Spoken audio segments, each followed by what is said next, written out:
आप देख रहे हैं सोशल न्यूज़ में एक बार फिर हम बात करने वाले हैं मणिपुर को लेकर। मणिपुर में जिस तरह से जो बीजेपी सरकार थी संकट में आई थी और जिस तरह से कई उनके विधायकों ने जो इस्तीफा दिया था और जिस तरह से एनपीपी के विधायकों ने जो समर्थन वापस ले लिया था, अब वो जो है सब ठीक ठाक होता हुआ नज़र आ रहा है, क्योंकि एनपीपी के अध्यक्ष और मेघालय के मुख्यमंत्री कोनार्ड संगमा ने जो है अमित शाह से मुलाकात की है और मुलाकात के बाद उन्होंने एक बार फिर जो मणिपुर में की एन बीरेन सरकार है उसको अपने जो 4 विधायक वहाँ पर उनके हैं,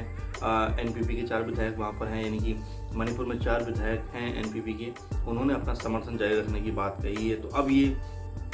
जो संकट के बादल थे बीरेन सरकार पर, वो कहीं ना कहीं अब छटते हुए नजर आ रहे हैं, क्योंकि एक बार फिर जो बागी विधायक थे या जिन्होंने समर्थन वापस लिया था वो अब बीजेपी के खेमे में बैठते हुए नजर आ रहे हैं। दरअसल दिल्ली में अमित शाह के साथ जब मुलाकात हुई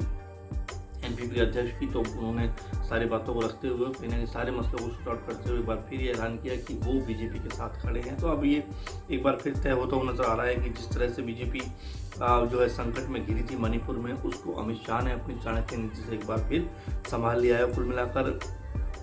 नज़र आ रहा है कि एक बार फिर जो वीरेंद्र सरकार है वो बदस्तूर चलती रहेगी, जारी रहेगी। तो ये अमित शाह का दिमाग है कि जब भी कोई संकट के बादल संकट पार्टी के ऊपर मंडराता है, सरकारों के ऊपर मंडराता है, तो अमित शाह ज़रूर पहल करते हैं और ज़्यादातर जो मामलों में देखा गया है कि वो कोई ना कोई तोड़ निकाल लेते हैं। तो ये अमित शाह के अंदर एक खूबी है, अमित शाह के अंदर एक अलग तरह की बात है जो उन्हें सबसे अलग करती है और बीजेपी को शायद इस चीज़ की सबसे अधिक ज़रूरत भी है कि उनका जो नेता है, उनके जो ऊपरी लेवल के जो कमान संभाले हुए लोग हैं वो इतने कर्मठ हैं, किसी भी स्थिति में पार्टी को, सरकारों को बचा कर रखने की उनके अंदर क़ुव्वत हैसियत है। और ये बार बार देखने को मिलता रहा है जब भी इस तरह संकट के बादल आते हैं, चाहे हरियाणा की बात करें या आप जो है कर्नाटक की बात करें या जिस तरह से और भी मणिपुर की बात करें, तो इस सब में कहीं ना कहीं अमित शाह का चाणक्य दिमाग काम आता है और वो किसी तरह से वहाँ पर सरकार अपने इसे करने में कामयाब हो जाते हैं। तो ये अमित शाह के गुण हैं और ज़रूर इसको लेकर आप भी अपने कमेंट करिए कि अमित शाह वाकई आने वाले दिनों में जब बिहार चुनाव होंगे तो उनका जो